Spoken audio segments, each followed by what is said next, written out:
Kung mayroon lamang tayong mahiwagang orasan para bumalik sa taong 2015 hanggang 2020, tiyak nagugustuhin mo na lang talagang pabagalin ng mundo para lamang hindi natin makitang lumisan ang mga Filipino YouTubers na ito.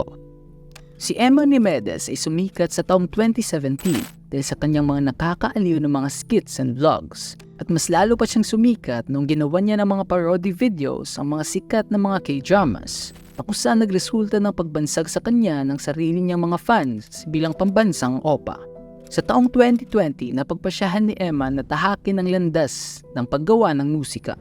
Isang bagay na matagal na niyang gustong gawin pero hindi niya nagagawa dahil marami pa siyang mga bagay na dapat pang unahin. Kaya nung dumating ang pandemya at wala siya masyadong ginagawa sa loob ng kanilang bahay, napagpasyahan niya na tapusin ang kanyang nasimulang kanta na matagal nang hindi matapos-tapos.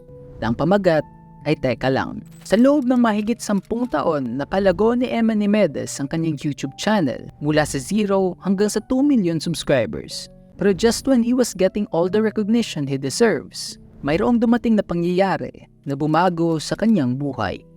Noong May of 2020, nag-upload si Emma Nimedes ng isang video na pinamagatan niyang kailangan niyo nang malaman. At nang makita ito ng kanyang mga fans, biglang gumuho ang mga mundo nila nang inanunsyo niya na mayroon siyang sakit na acute myeloid leukemia. Biglang nagbago ang kahulugan ng kanyang kanta at tuluyang napalitan ng lungkot ang mga dating masasayang damdamin ng kanyang mga manonood.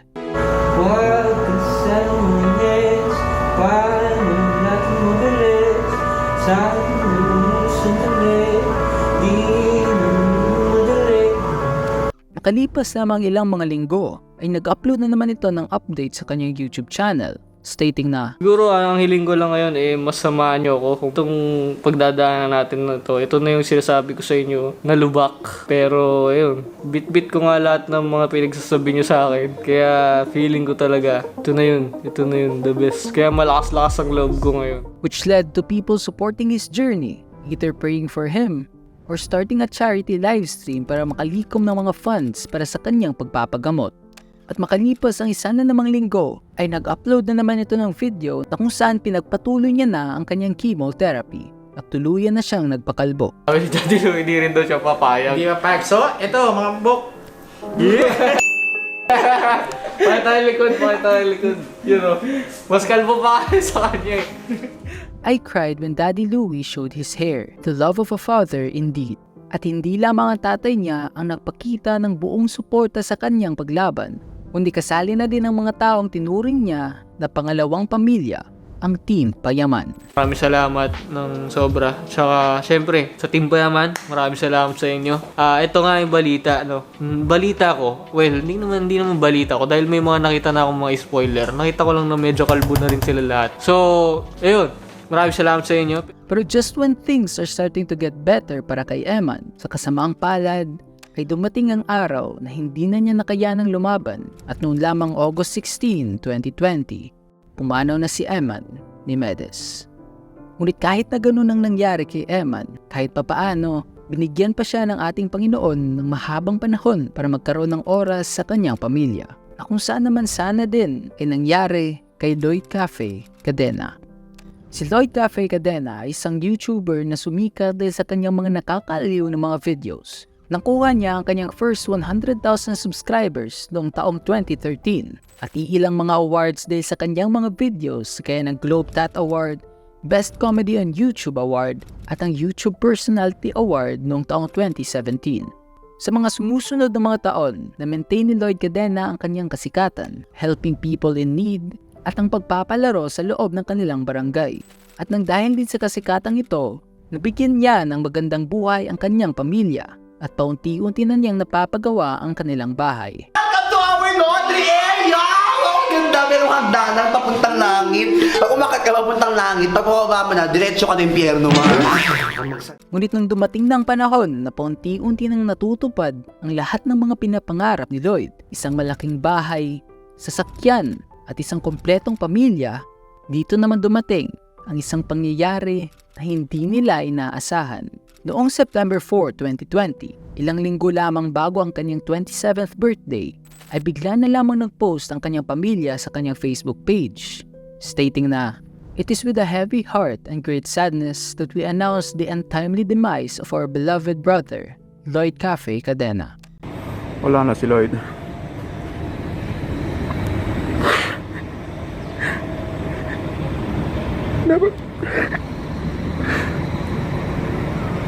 It is later than revealed na ang dahilan pala ng biglaang pagpanaw ni Lloyd Cadena ay dahil hawang mahimbing ang kanyang pagtulog ay bigla na lamang itong inatake sa kanyang puso.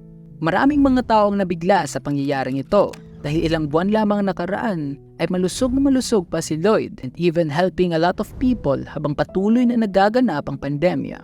At nang dahil sa pangyayaring ito, hindi lamang pamilya ni Lloyd ang naapektuhan sa kanyang biglaang pagpanaw, kundi ang mga tao ding nanonood sa kanya, lalong-lalo na ang pinakamatalik niyang kaibigan na si McCoy Dubs. Let's pray for Lloyd. Let's pray for his soul. This is very ang hirap tanggapin.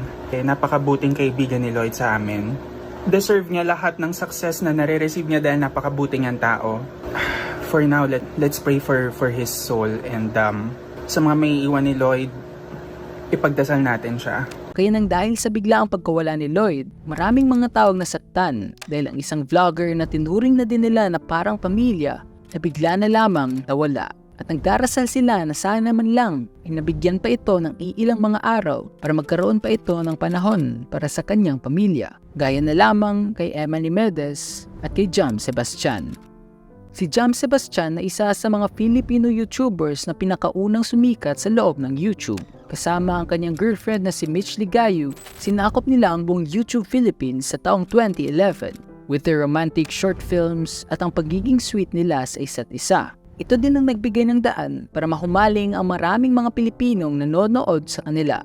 Ngunit sa kasamaang palad, kung gaano kabilis ang pagsikat nila, ganoon naman din ito kabilis kinuha.